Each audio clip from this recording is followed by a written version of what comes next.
Hello friends, this is Dr. Nazar this side. तो let's continue with the topic endocrinology. अब हम अगला सब यूनिट देखते हैं, थायराइड हार्मोन। बेसिकली आपका जो थायराइड ग्लैंड होता है वो थायराइड हार्मोन रिलीज करता है।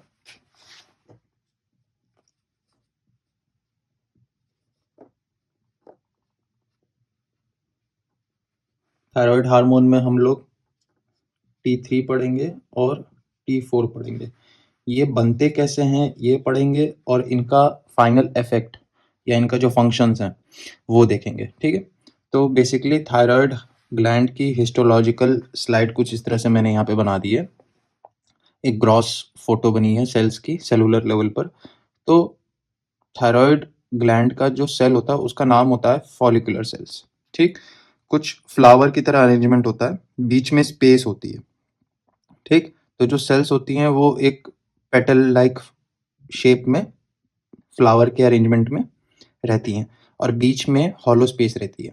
ठीक, तो इनके आसपास से कैपिलरीज गुजरती हैं, ब्लड ब्लड वेसल्स गुजरती हैं।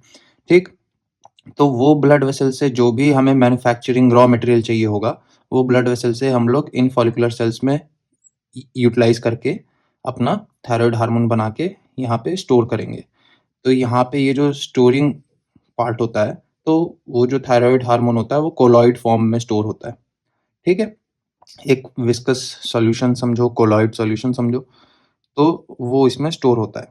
और एक बार बन जाए, अगर एक बार कंप्लीटली फिल हो जाए कोलॉइड से, ये जो स्पेस है एक बार ये फिल हो जाए थायराइड ग्लोबुलिन से या थायराइड हार्मोन से, तो एटलीस्ट 2 to 3 months सफिशियंट होता है कि इन सारे कोलॉइड, ये जो स्पेसेस हैं, ये जो कोलॉइड से भरे हुए हैं, ये 2 to 3 months sufficiently in hormones को चला सकती हैं। इतना स्टोरेज होता है।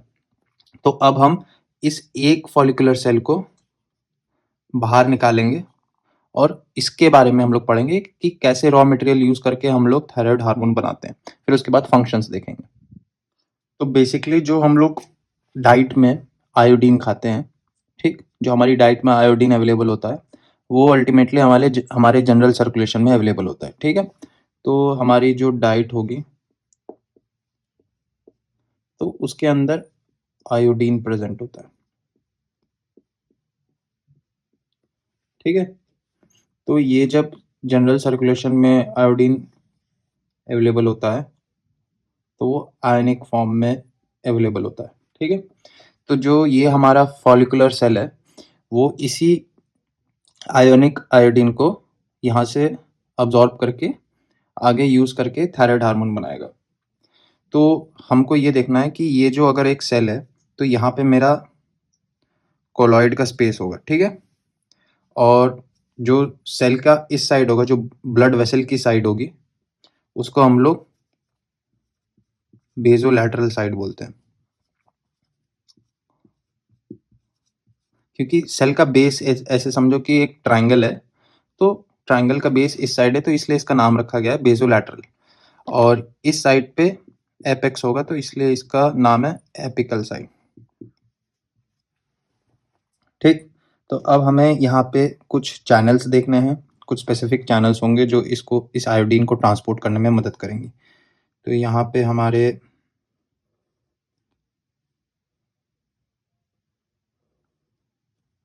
कुछ चैनल्स ऐसे अवेलेबल होंगे। ठीक है, इसी चैनल के थ्रू ये आयोडीन को अंदर ट्रांसपोर्ट करेगा सेल में।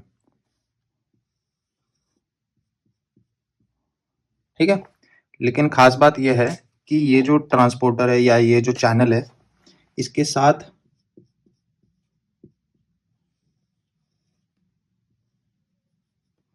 सोडियम भी अंदर आएगा।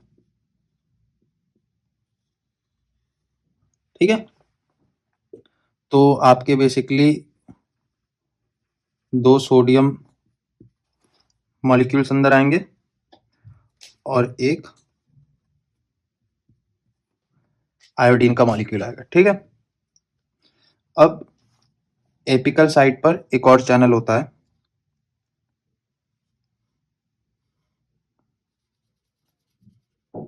ठीक है, और इस चैनल के थ्रू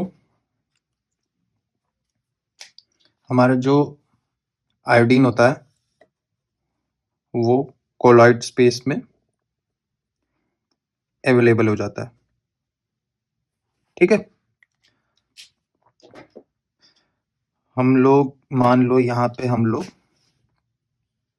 इस सेल का न्यूक्लियस बना लेते हैं, ठीक है। इस फॉलिकुलर सेल का न्यूक्लियस है,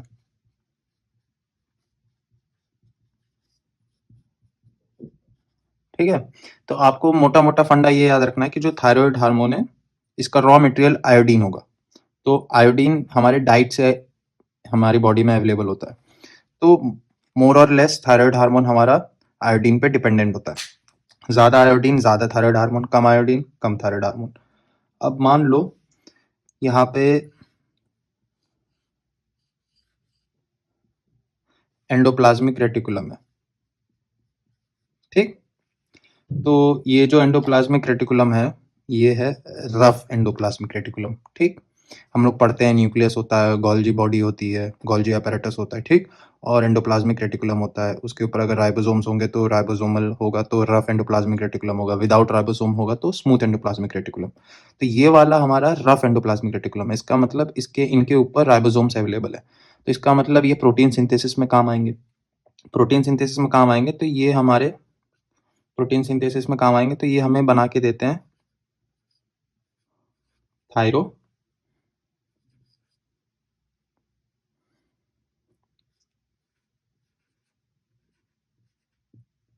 ग्लोबुलिन, ठीक है। तो बेसिकली थायरोग्लोबुलिन न्यूक्लियस से ट्रांसक्रिप्शन एंड देन ट्रांसलेशन होते हुए हमारा एक प्रोटीन बन के आएगा जिसको थायरोग्लोबुलिन बोलेंगे, ठीक है। और एक्सोसाइटोसिस के थ्रू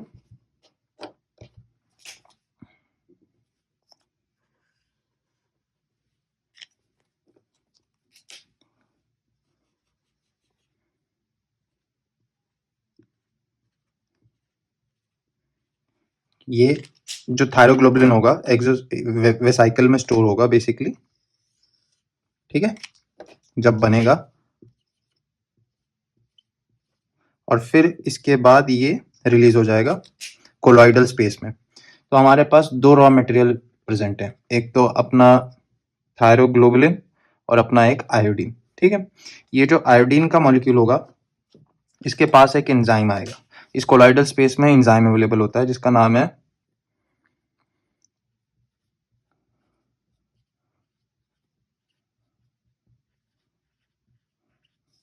थायरोपरऑक्सीडेज या फिर शॉर्ट फॉर्म में टीपीओ बोलते हैं, ठीक है। तो ये जो थायराइड थायरोपरऑक्सीडेज एंजाइम होगा इस आयोडीन को पकड़ के, ठीक, ले जाके इस थायरोग्लोबुलिन पे, अच्छा ठीक है। अब हम ये मान लेते हैं कि ये जो आयोडीन था थायरोपरऑक्सीडेज एंजाइम के थ्रू टायरोसिन रेसिड्यूज पे अटैच हो गया। लेकिन एक खास बात यह है कि जब ये अटैच हो जाता है तो इनके जो चार्जेस होते हैं, ये जो आयोनिक फॉर्म होता है वो चेंज हो जाता है, ठीक है। ये जो आयनिक फॉर्म आयोडीन का होता है वो चेंज हो जाता है और एक आयोडीन का मॉलिक्यूल अटैच होता है,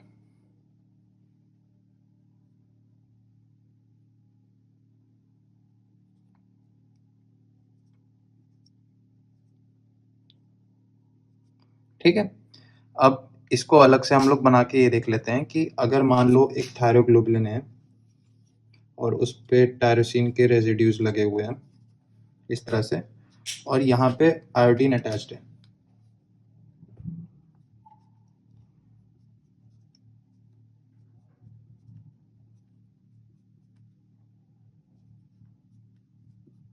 ठीक। तो अगर इस तरह से अटैचमेंट होगा तो इस इतने स्ट्रक्चर को हम लोग नाम देते हैं डाई आइडो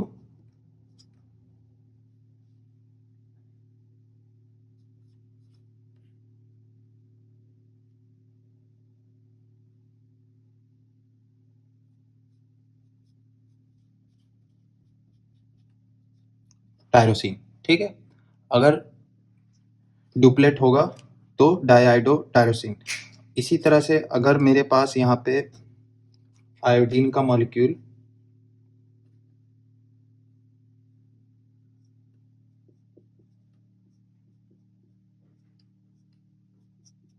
कुछ इस तरह से अवेलेबल होगा। तो यहाँ पे हम लोग देख रहे हैं कि एक ड्यूप्लेट है। अगर ऐसे एक ड्यूप्लेट अवेलेबल होगा और एक मोनो आयोडीन का मॉलिक्यूल अवेलेबल होगा तो इतने स्ट्रक्चर को हम लोग मोनो आयोडो टायरोसिन बोलेंगे। ठीक। अच्छा, अब यहाँ पे कुछ जो रिएक्शंस हो रहे हैं उनको लेबल कर लेते हैं और चैनल्स के नाम लिख लेते हैं। ये जो ग्रीन कलर का चैनल है, ये जो आयोडीन को कोलॉइड में ट्रांसफर कर रहा है बेसोलैटरल साइड से एपिकल साइड में, इस चैनल का नाम है पेंड्रिन। ठीक। और इस चैनल का नाम है, क्योंकि सिंस ये सोडियम और आयोडीन को दोनों को सेल में ला रहा है, ट्रांसपोर्ट कर रहा है, तो इसको हम लोग सोडियम आयोडीन सिम्पोर्टर। ठीक है। तो ये चैनल का नाम पेंड्रिन हो गया, इस चैनल का नाम सोडियम आयोडाइड सिम्पोर्टर हो गया। ठीक। अब यहाँ पे रिएक्शंस को लेबल कर लेते हैं। ये जो पहला स्टेज था हमारा कि ब्लड वेसल से सोडियम और आयोडीन को सेल के अंदर लाना है, ये पहला रिएक्शन हुआ। ठीक। फिर उसके बाद दूसरा रिएक्शन ये हुआ हमारा कि जो रफ एंडोप्लाज्मिक रेटिकुलम था वो इस थायरोग्लोबुलिन को सिंथेसाइज कर रहा था। ठीक। पेंड्रिन से जो आयोडाइड बाहर आया वो आयोडाइड थायरोपेरोक्सिडेज ने पकड़ ली, तो इसको हम लोग थर्ड रिएक्शन बोलेंगे। ठीक है। और इसी थायरोपेरोक्सिडेज एंजाइम ने रेजिडुअल टायरोसाइल रेजिड्यूज पे इस आयोडाइड को अटैच कराया, तो इसको फोर्थ रिएक्शन बोलेंगे। तो 4 रिएक्शन पढ़ने हैं और 2 चैनल्स के नाम याद रखने हैं। आगे देखते हैं।